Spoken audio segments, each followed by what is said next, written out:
its sanctions day. You know, it's interesting because the European Union linked the sanctions to the Minsk Accords, but the European Union, two of its biggest members, France and Germany, had no intention whatsoever of implementing the Minsk Accords. Indeed, we have Francois Hollande, who was the president of France back in 2014, 2015, when the Minsk Accords came into being, said it was a sham. It was to buy time to allow the Ukrainian army to be rebuilt by NATO.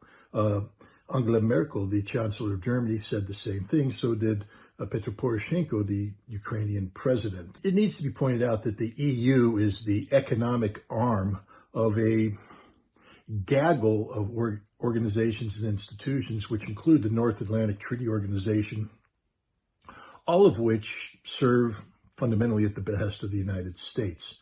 And so the sanctions that were implemented by the European Union were done so because the United States wanted Russia to be isolated. The United States wanted Russia to be confronted by a Ukraine that was functioning as a de facto proxy of NATO. And this became even more apparent in the aftermath of February 2022, when Russia was compelled to preempt what was going to be a Ukrainian military attack against the Donbass using this army that had been built by NATO all along, while the European Union sanctioned Russia under the guise of the sham now known as Minsk. But the sanctions have backfired. I mean, this has been one of the greatest economic disasters in modern European history. These sanctions, which are designed to punish Russia, have failed to do so. In fact, they've boomeranged back on Europe.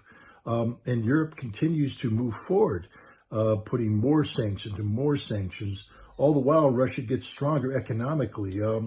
One has to ask the question, why is this the case? Why does Europe continue to do this? And whose interest is this? And the answer is, of course, the United States. The United States has not only targeted Russia and the Russian economy, but those aspects of the European economy that were linked to Russia, especially Russia's energy infrastructure. It's been the goal of the United States for decades to break Europe of its addiction to cheap Russian energy. And so these sanctions and the blowback are achieving that result. Maybe Europe doesn't realize this, or they haven't woken up to the reality that the United States isn't their friend. The United States is using them to achieve a larger strategic objective of not only weakening Russia, but weakening Europe, so that the United States emerges from this conflict stronger.